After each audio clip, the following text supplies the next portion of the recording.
It was in this position that Super Grandmaster Timur Rajabov looked at his position and said it needs serious house cleaning. He played the move e4 and went on to win the game 40 moves later. Here's how.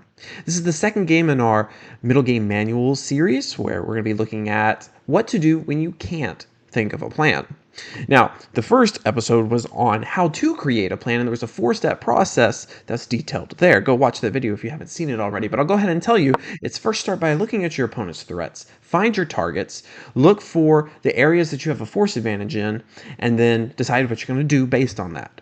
Here, Timur does not have any particular targets to go after, and there is no side of the board where black is going to have some force advantage. I see very even setup here.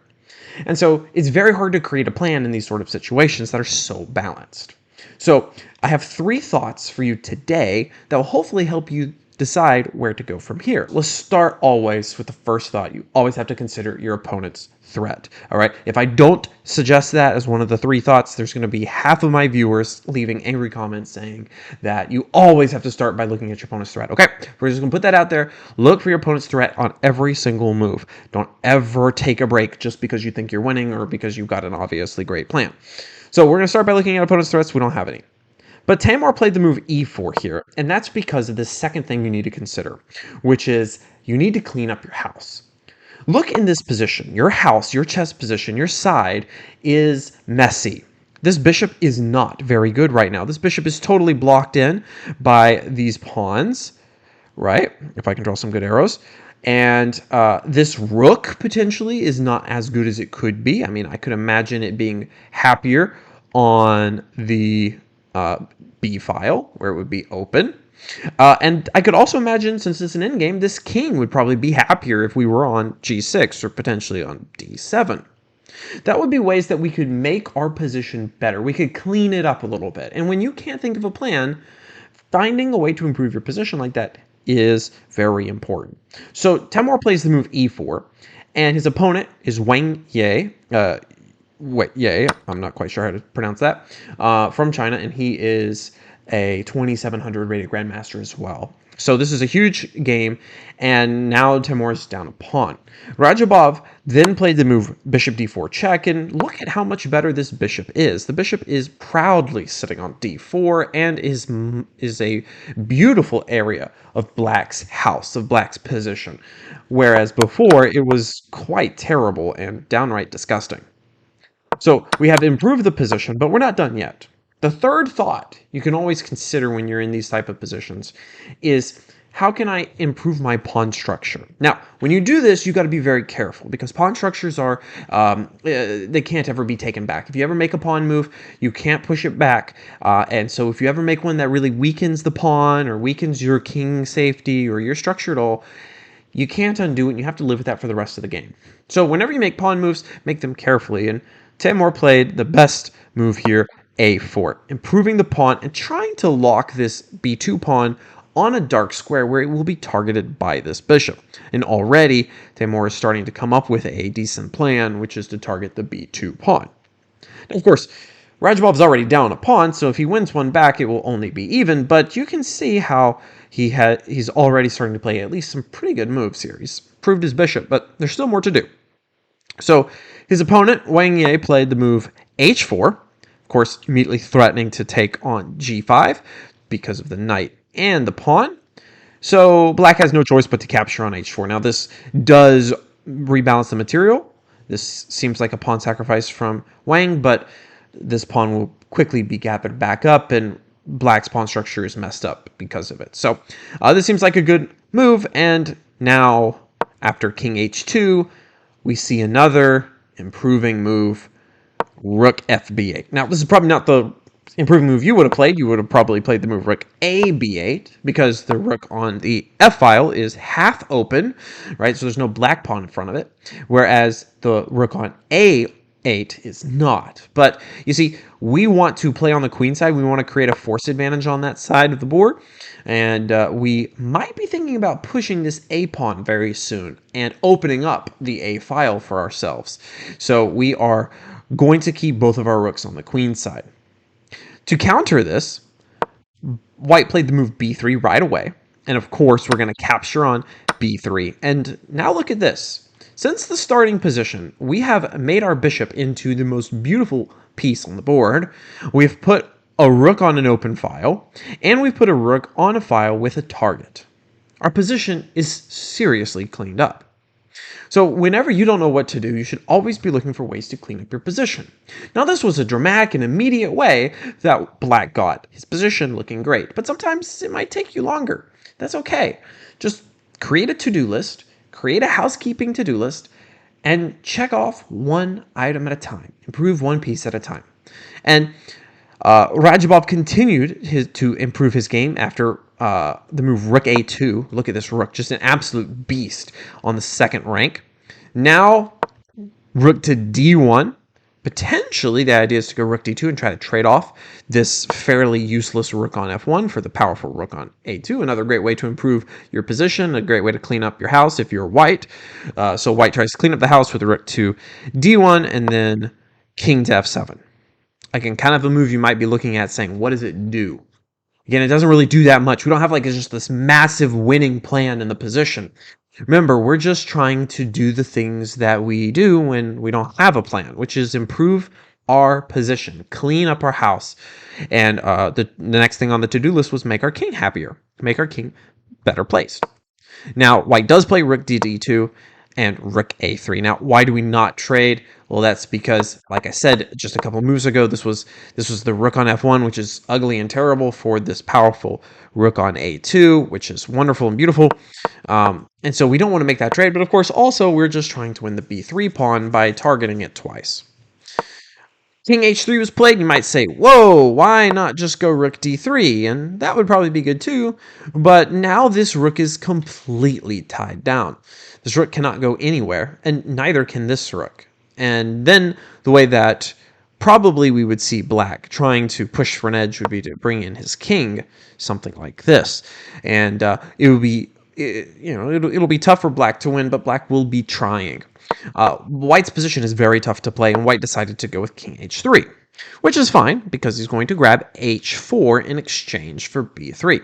So rook a takes b3, trades, and then king takes h4. So again, we just like black's position here slightly more. The computer might be saying this is totally even, but a human would be looking at this and saying black is the one that's pushing. Black's rook is more active, black's bishop is more active, and so let's see if black can make any progress here.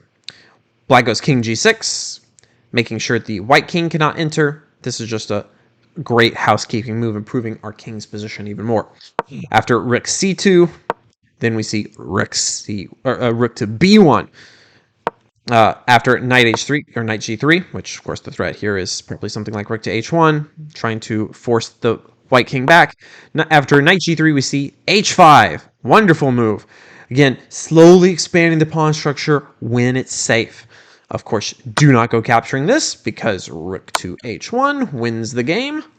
And so Wang played the move f4. Another good move. The idea is to go f5, supported by the knight.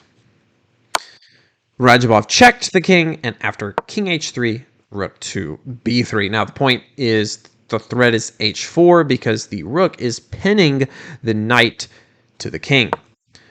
Wang played king h2, and after h4, knight e2, king came into d5, f5, and the idea is to try to capture on f4 soon enough. Maybe we can make this knight move, or potentially we can maneuver our bishop around to win this pawn.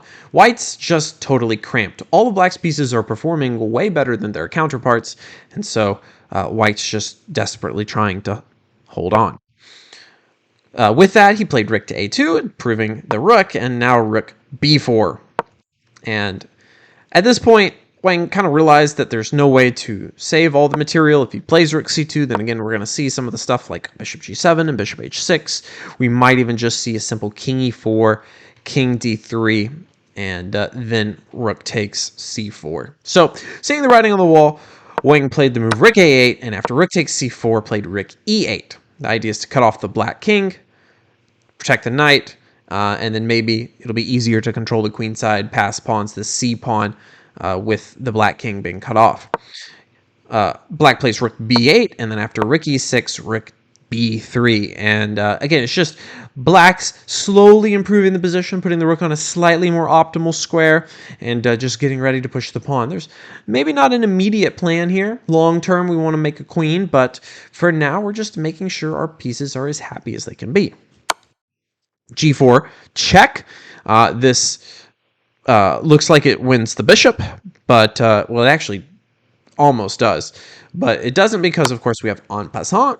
And after knight takes g3, check, king g4. And, of course, if we go rook takes f6, then we just have rook takes on, or excuse me, rook b2. Rook g3 would be a huge mistake, thanks to rook g6 and rook g3. So play rook b2, that forces the king back, and then we can grab the knight and we win the game. So white plays the move knight e2 and rook b2, which is very optimal play, keeping his pieces as active as they can be. Of course, rook takes f6 is going to be met with rook takes e2, and a trade in this position is probably not optimal for white. White's already losing. As you can tell, we didn't actually highlight the game-ending mistake, but as you can see, just look at how slowly this eval bar was creeping down. Let's go all the way back to here where it's technically even. It's like this move, knight g3 was fine, but then just f4. Look at that. It's losing. Very difficult to see why. The position is just so even. And after a few more moves, it's starting to get to the point where is white's counter play. Black is really pushing. After rook b2 and king g2, bishop e5. Excellent move, winning more material. Now the rook is hitting the knight. If you go pawn takes, then we're going to go rook check, and then we're going to pick up the e5 pawn and the d5 pawn next. So he played king f2, and then bishop takes f4, winning another pawn. Rook e7, king f5, and then king e5. And here it's pretty much all over. Mr. Wang has no chance to defend all of his pieces. He's about to lose the third and final pawn. He played king f3 and bishop d2, and then lost the last pawn. And these two connected pass pawns should be a very easy win. Pretty much what you're going to see happen over the next bunch of moves is white trying to check black as often as possible, and black just shuffling all of his pieces around, making sure that he can stop the checks, and then pushes his pawn one square forward. Then a bunch more checks happen, and then gets his pieces all organized so that he can stop the checks, and then he pushes the pawn forwards again. So that's just pretty much what happens. Improves the pieces, makes a check, and then pushes his pawn, and then has to start worrying about more checks. And then in this position, Mr. Wang Ye resigned the game, as he is just in a cycle of perpetual pain. For instance, if you try to go rook to h7, we're going to go with c4, check. The king comes over here. There's no more good checks. So maybe, again, the rook's going to come back. Again, trying to do all these things, but it's just not going to work out. And probably just, king e1, and we can go maybe check here, and d3, and can't even take this c3 pawn. It's protected by the bishop.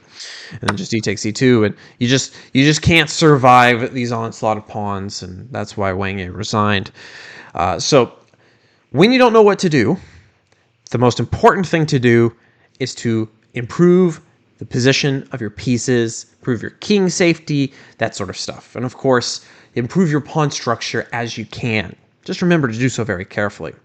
All right, hopefully you learned something from this video. We are going to continue our middle game manual series very soon. If you got any ideas for topics, please let me know in the comments below. If you learned something today as well, please let me know. Please tell me what it is you gained from today's lesson. It really encourages me, and just look forward to reading those comments very soon. I'll see you guys in the next one. Take care.